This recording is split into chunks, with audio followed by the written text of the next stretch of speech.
राधे राधे दोस्तों। आज का यह वीडियो हमारा बहुत ही दुर्लभ और पावन संयोग पर आधारित है। पितृपक्ष जो अपने पूर्वजों को स्मरण करने का काल होता है, और चंद्रग्रहण जो एक ब्रह्मांड में होने वाली अद्भुत घटना होती है। तो आज हम उसके इतिहास, मान्यता, कथाएं और रहस्य को विस्तार पूर्वक समझेंगे। पितृपक्ष को श्राद्ध पक्ष भी कहा जाता है। पुराणों में उल्लेख है कि पितरों की आत्माएं इस दौरान पृथ्वी पर आती हैं। महाभारत में एक कथा आती है, जब भीम ने पितरों के लिए जल अर्पण नहीं किया था तो उन्हें स्वप्न में दर्शन हुए और आशीर्वाद से वंचित रह गए थे वो। तभी श्री कृष्ण ने समझाया कि पितरों का तर्पण करना ही संतान का कर्तव्य है। इसलिए श्राद्ध और तर्पण सिर्फ रस्म नहीं बल्कि हमारे जीवन का आधार है। तो अब बात करते हैं चंद्र ग्रहण की। शास्त्र कहते हैं कि यह समय अत्यंत संवेदनशील होता है। स्कंद पुराण में कहा गया है, ग्रहण के समय किया गया जप और दान साधारण समय से 1000 गुना अधिक फलदायी होता है। ग्रहण काल में सूर्य, चंद्रमा की ऊर्जा और हमारी मानसिक और आध्यात्मिक शक्ति को प्रभावित करती है। इसलिए ध्यान, जप और साधना विशेष महत्व रखते हैं चंद्र ग्रहण में। तो ग्रहण और पितृपक्ष दोनों से जुड़ी कई कथाएं हमारे शास्त्रों में मिलती हैं। जैसे राहु केतु और चंद्र ग्रहण।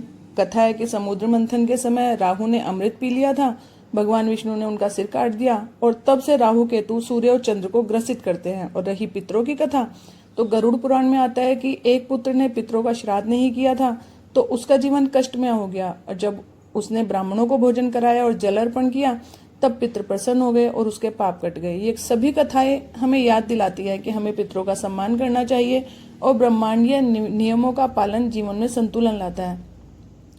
अब देखते हैं कि इस विषय में वैज्ञानिक दृष्टिकोण से चंद्र ग्रहण वास्तव में एक खगोलीय घटना है। जब पृथ्वी सूर्य और चंद्रमा के बीच में आती है तो उसकी छाया चंद्रमा पर पड़ती है और चंद्र ग्रहण पड़ता है। वैज्ञानिक मानते हैं कि इस समय पृथ्वी पर वातावरण और मानव मन पर असर डलता है। इसलिए ध्यान, मौन व्यक्ति के मानसिक स्वास्थ्य को बेहतर बनाता है।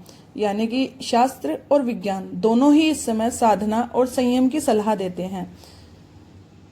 अब बात करते हैं आचरण की। तो पितरों के नाम से जल अर्पण करना, गरीबों को भोजन और वस्त्र दान देना, ग्रहण काल में मंत्र जाप और ध्यान, घर में दीपक जलाना और पितरों को स्मरण करना चाहिए। और ग्रहण के समय में हमें क्या नहीं करना चाहिए उस पर भी ध्यान दे लेते हैं। ग्रहण के समय भोजन पकाना या खाना नहीं चाहिए, क्रोध नहीं करना चाहिए, लड़ाइयाँ नहीं करनी चाहिए, किसी का अपमान नहीं करना चाहिए, आलस्य नहीं करना चाहिए और नेगेटिविटी नहीं रखनी चाहिए अपने अंदर। इससे पितरों की कृपा बनी रहती है और जीवन में शांति आती है।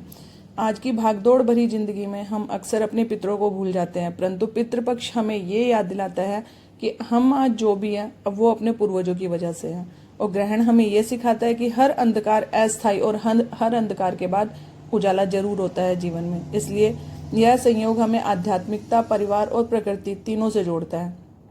पितरों का आशीर्वाद पाने का, अपने जीवन को शुद्ध करने का और ब्रह्मांड की ऊर्जा से जुड़ने का ये एक बहुत अच्छा मौका है हमारे पास अब की बार। तो आइए इस समय का सदुपयोग करें, श्राद्ध, तर्पण, दान और साधना करें और अपने जीवन में सुख, शांति और समृद्धि प्राप्त करें। और मित्रों, मैं आपको एक बात और बताना चाहती हूँ कि ये जो घटना घटित हो रही है कि आज चंद्र ग्रहण भी है, आज पितृपक्ष भी है, और पितृपक्ष जिस दिन समाप्त होंगे अमावस्या को उस दिन सूर्य ग्रहण भी है। तो ये घटना 100 साल में एक बार फिर से आ रही है और ये श्राद्ध 100 साल के बाद ये रिपीट हो रहे हैं कि चंद्र ग्रहण से शुरू होकर सूर्य ग्रहण पर ये समाप्त हो रहे हैं। तो जितना भी आप पूजा पाठ, दान, अर्पण अपने पितरों के लिए कर सकते हैं उतना कीजिए। और इतना कह के मैं अपनी वाणी को विराम देती हूँ। राधे राधे।